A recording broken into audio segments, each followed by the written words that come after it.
Pendant 3 semaines, il y a eu une tente devant le bureau du ministre des Finances, M. Israël Katz. On a défait cette tente lundi matin. Ils nous ont promis le métier allait recevoir des aides. On parlait des secteurs qui sont touchés justement par cette crise du coronavirus. On a parlé tout à l'heure du tourisme et tout ce qui se passe avec les vols. On va parler aussi d'un secteur aussi qui est lié au tourisme, mais pas seulement, tout ce qui concerne les organisations d'événements en Israël. Et pour cela, nous sommes très heureux d'accueillir dans ce studio Jeff Boussidan. Jeff, bonjour. Bonjour Olivier. Alors, tu es organisateur d'événements.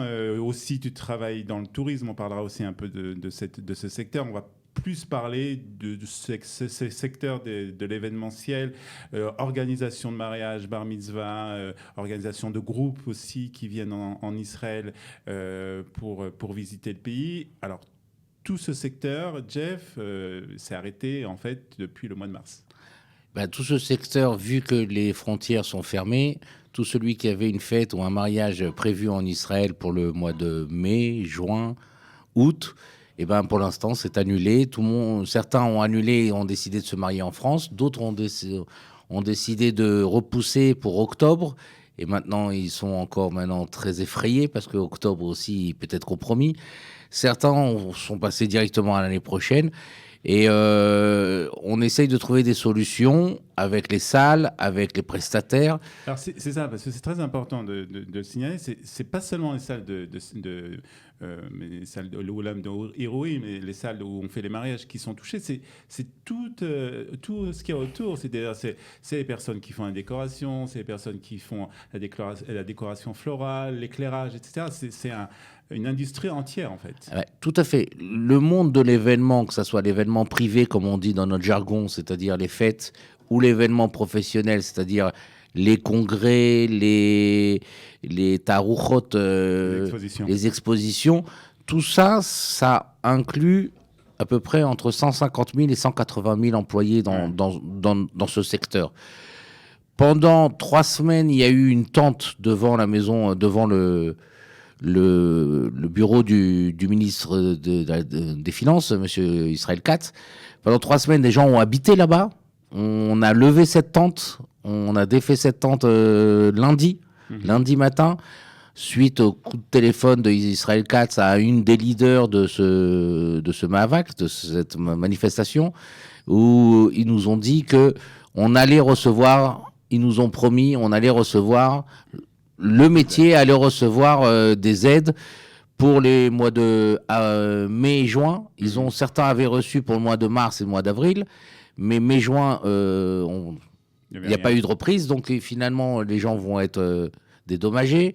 Le khalat, ce chômage technique, ce chômage partiel a été continué jusqu'au mois d'août. Pour certains métiers, au lieu de commencer le 15 mars, finalement il est considéré avoir commencé le 30 avril. Et finalement... Donc il y a certaines aides qui sont promises en tout cas par le gouvernement, qui sont censées vous aider à passer cette période. Alors, on va faire un peu le point justement aussi sur ce qui se passe aujourd'hui. C'est-à-dire qu'aujourd'hui, on a entendu depuis déjà quelques semaines qu'il y avait une possibilité de faire des mariages. Et puis là, on entend que le gouvernement est revenu un peu sur cette décision. Fais-nous un peu le point sur ça. Jusqu'à aujourd'hui, on avait droit à 250 personnes à l'intérieur ou à l'extérieur. Pour les mariages... Tekes datis, qu'a appelé le gouvernement, c'est-à-dire cérémonie religieuse. Donc on avait le droit jusqu'à 250 personnes à l'intérieur ou à l'extérieur. Vu aujourd'hui le nombre de malades qui continue d'augmenter chaque jour, alors le gouvernement est un peu revenu en arrière. Pour l'instant, il a laissé jusqu'au 9 juillet. Les choses sont changées. D'accord. Il se trouve que le 9 juillet, c'est le 17 Tammuz. Donc selon les minagim, de toutes les manières, on peut plus se marier. On peut plus se marier, sauf les Sfaradim qui pouvaient un peu se marier, mais là, ils pourront pas. Donc le 9 juillet, le 9 juillet, on passe à 100 personnes à l'intérieur et 250 personnes à l'extérieur. D'accord. Pour les britotes et les coupes de cheveux, non, pardon, Pour les britotes, on passe à 50 personnes et pour les enterrements aussi, malheureusement, à 50 personnes. Et les coupes de cheveux, ils les ont pas rentrées dedans. D'accord. Donc ça, on peut pas faire de coupe de cheveux. Même les anniversaires, d'ailleurs. On attendra un peu pour les coupes de cheveux. Mais alors, en tout cas, donc le 9 juillet, est-ce qu'on sait ce qui va se passer après le 9 av? Est-ce que ça va reprendre comme avant? Est-ce qu'on en sait un peu plus sur ça? Alors, on ne sait pas. On sait rien parce qu'on vit au fur et à mesure avec le nombre de malades qu'on découvre. Alors, il y a un lobby qui dit mais c'est normal qu'on découvre de plus en plus de malades, on fait 20 000 tests par jour. Alors, c'est normal qu'on découvre des malades. Il y a un autre lobby qui dit qu'il n'y a pas plus de cas en réanimation et finalement, on pourrait rester dans nos normes qu'on nous a fixées jusqu'à 250 personnes. On ne sait pas ce qui va se passer après le Tisha B'Av, après le 1er août. On sait que pratiquement, à partir du 1er août, pratiquement tous les hôtels vont rouvrir. Même ceux qui sont restés fermés vont rouvrir à partir du 1er août. Tout le monde se base sur la taille à route israélienne, le marché local. Le marché local, il y a des offres. Alors, on va en parler aussi dans quelques instants, parce que là aussi, il y a des nouveautés de ton côté, mais je voudrais quand même qu'on continue un peu sur justement aussi ces personnes donc, du monde du spectacle, du monde de l'événementiel. Alors, ces personnes se sont réunies, ils ont créé un comité qui ont manifesté, comme tu l'as dit, qui était devant le ministère des Finances. Et en fait, il y a aussi les Français qui se sont, à l'intérieur de ce comité, un sous-comité qui s'est créé pratiquement. Alors, c'est quelque chose d'assez extraordinaire, c'est qu'il y a un comité d'organisateurs d'événements francophones, où il y en a beaucoup des organisateurs francophones, et finalement, une trentaine. On a tout laissé de côté, nos rivalités, notre esprit de concurrence, et on a créé un forum. Ça a commencé sous l'initiative de Teddy Benamou, qui est caméraman et vidéaste. Et on est resté encore dans ce groupe WhatsApp jusqu'à aujourd'hui. On est une trentaine. Une trentaine de personnes francophones qui travaillent dans l'événementiel. Dans l'organisation. Dans l'organisation. Les fleurs, les décorations, etc. Que des organisateurs. Que des organisateurs. Pas des prestataires, que des organisateurs. Et on s'échange des idées, des conseils, des connaissances de salles, des connaissances de traiteurs. On s'échange aussi nos avoirs. Ouais. Chacun essaye d'avoir négocié avec la salle où il a dû annuler un événement qu'il a un avoir, et que si jamais on revend cette date ou on revend un événement dans cette salle, alors l'organisateur pourra toucher cet avoir pour son client.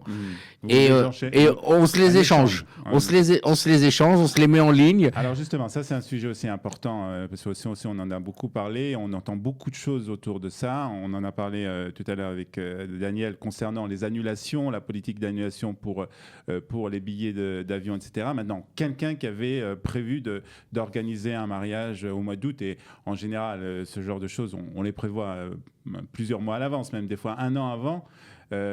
Comment ça se passe, l'annulation? Les salles se sont mis en accord. Ils ont fait un e-good. Ils se sont raccordés tous ensemble, les salles, pour déclarer il n'y a pas de remboursement. Il n'y a pas de remboursement. Les salles, donc, ils se sont mis derrière cette phrase. C'est légal? Il n'y a pas de remboursement. Alors, ça dépend. Au moment où on ne pouvait pas faire d'événement, s'ils ne sont pas dans la mesure, s'ils n'étaient pas dans la mesure de faire l'événement, c'est-à-dire au mois d'avril, alors là, ils doivent rembourser. C'est-à-dire au niveau légal, ils ne tiennent pas la route au niveau du non-remboursement. À partir du moment où ils ont ouvert que les salles, on pouvait faire 200 personnes, 100 personnes ou 150 personnes, alors dès qu'on est dans la mesure de la faisabilité, alors ils peuvent dire « Ok, je te laisse bouger ta date, mais je garde ton acompte comme avoir pour la prochaine date. » Ou ils nous ont laissé, après négociation de notre forum avec les salles, ils nous ont laissé que on pouvait ramener n'importe quel client pour les 6 prochains mois dans cette salle et utiliser cet avoir. C'est-à-dire que c'est un avoir c'est un avoir qui est valable pour d'autres clients et pas simplement pour ce client s'il change de date. D'accord. Après, on a avancé avec eux en disant, vous savez quoi, venez que cet avoir, il soit valable même pour mon copain. pour mon autre copain organisateur. D'accord. Et après, on s'est fait une plateforme où on met chacun notre avoir. Moi, j'ai un avoir dans cette salle, moi, j'ai un avoir dans cette salle. Et après, moi, ça m'intéresse. On s'appelle en privé et on essaye on essaye de se battre pour protéger nos clients. Nos clients, on voudrait que tous ces gens de France qui nous ont fait confiance continuent de nous faire confiance, qu'on est là pour se battre pour eux, auprès des prestations. Les salles, c'est difficile quand même. C'est difficile, c'est un combat. Difficile. C'est un combat difficile, surtout avec les salles. Les prestataires, photographes, décorateurs, ils comprennent, donc ils attendent. Ouais. Et ils m'ont dit, moi j'ai un événement qui est passé du mois d'octobre au mois de juin prochain. Ouais. Le photographe, il m'a dit, bon, pas de problème. Le vidéo, il m'a dit, pas de problème. Ouais. La décoratrice aussi, quoi. Alors, c'est une période aussi très difficile donc, pour tout ce secteur de l'organisation d'événements. Alors, comment on se débrouille pendant cette période? Qu'est-ce qu'on fait? On essaye de trouver d'autres idées? Alors, d'abord, on essaye de trouver d'autres idées. On continue à se battre. Et ça prend du temps, je suppose. Nous, on continue à se battre. Là, le monde des événements, dernière discussion avec Israël Katz et sa directrice de cabinet, comme quoi les aides vont venir, les gens vont recevoir de l'argent bientôt. Maintenant, ça dépend de la Hakika Knesset. Ouais. Il faut que ça soit voté à la Knesset, que le mois de mai et juin, on soit compensé. Les sociétés moyennes de plus de 20 millions de shekels de chiffre d'affaires sont rentrées aussi, alors qu'ils étaient jusqu'à présent complètement abandonnés, c'est-à-dire ils n'ont pas reçu un shekel. Donc maintenant, les sociétés de plus de 20 millions de shekels vont recevoir le mois de mai et juin, et ils vont faire un bagatz pour pouvoir se dire qu'ils sont, eux, comme les sociétés de moins de 20 millions de shekels. Ouais. C'est-à-dire il y a les petites sociétés jusqu'à 20 millions de shekels, les moyennes de 20 millions à 100 millions et les grandes à plus de 100 millions. Les sociétés moyennes vont faire un bagatz pour être comparées aux petites sociétés qui reçoivent aussi mars-avril. Parce que pour l'instant, mars-avril, ils n'ont rien reçu. Ça, c'est un combat juridique. Ça prend beaucoup de temps. Ça, c'est un combat juridique, ça prend du temps. Grâce à Dieu, ce qui était extraordinaire dans ce Mahavak, c'est que les gens, les Israéliens qui venaient, qui étaient là, présents toute la journée dans cette tente, eh ben, c'est des gens qui ont des sociétés énormes. Ouais. C'est des gens qui... Le Yoshev-Rosh, le président... Ils se sont retrouvés au même moment. Le président, c'est lui qui organise le marathon de Tel Aviv. Il me disait 45 000 coureurs inscrits et 100 000 personnes qui ont participé. Ouais. Donc, lui, c'est un organisateur, c'est un événement international. Énorme, c'est quelque chose d'énorme. Et pourtant, il était là tous les jours, de 9h du matin jusqu'à 7h, 8h du soir, à parler avec les... Une solidarité assez importante. Ah oui, dans le monde des événements de la Tarbout, c'était une grande solidarité. Après, on s'organise à gérer ses frais, à gérer son fonctionnement, ses frais de fonctionnement, essayer donc c'est vraiment diminuer la casse. Une nouvelle façon de travailler. Et puis, je crois aussi qu'on essaye de trouver des nouvelles solutions. Là aussi, je crois que tu veux nous parler d'une initiative que tu as prise. Moi, je reviens, mais je me réinvente pas en fait. Je suis revenu à mes premiers amours, c'est essayer de faire découvrir Israël aux francophones. Il y a des gens qui sont là en Israël, qui ont fait leur aliyah il y a 3 ans, il y a 4 ans, il y a 5 ans, qui connaissent pas forcément Israël, ni le Nord, ni l'histoire de Avigdor Kalani à Emek Abacha, ni Kunetra, ni Burichat HaMeshushim, Nachal Zavitan, Nachal Yehudia, Korazim, la vieille synagogue de Korazim. Enfin, c'est-à-dire faire découvrir, même si on est depuis longtemps en Israël, on ne connaît pas vraiment tous les endroits, on ne connaît pas encore toute l'histoire de notre pays. Et en fait, tu veux essayer profiter de cette période justement pour redécouvrir Israël. Alors, tout à fait. Je fais un appel à tout le monde. Les hôtels sont difficiles d'accès parce qu'aujourd'hui, ils sont assez chers et dans le Nord, il y a de moins en moins de disponibilité. Mais d'organiser par famille et par groupe de famille, de découvrir avec les enfants Israël, de raconter l'histoire moderne, l'histoire biblique. Partir en Machane Kaïtz, en fait. Tout à fait. C'est un Machane Kaïtz familial, Alors, c'est sympa parce il faut d'abord que toutes les dames s'entendent entre elles, que tous les maris s'entendent entre elles, que tous les maris s'entendent avec leurs femmes, et que tous les enfants, quels que soient les âges, c'est pas toujours les mêmes âges, que tous les enfants s'entendent pour créer des activités. Donc, on a créé une semaine ludique de découverte dans le Nord. On a créé cette semaine-là pour pouvoir montrer Israël à tous ces gens qui habitent en Israël depuis 3-4 ans et qui n'ont jamais vraiment pris le temps ou qui n'ont pas fait.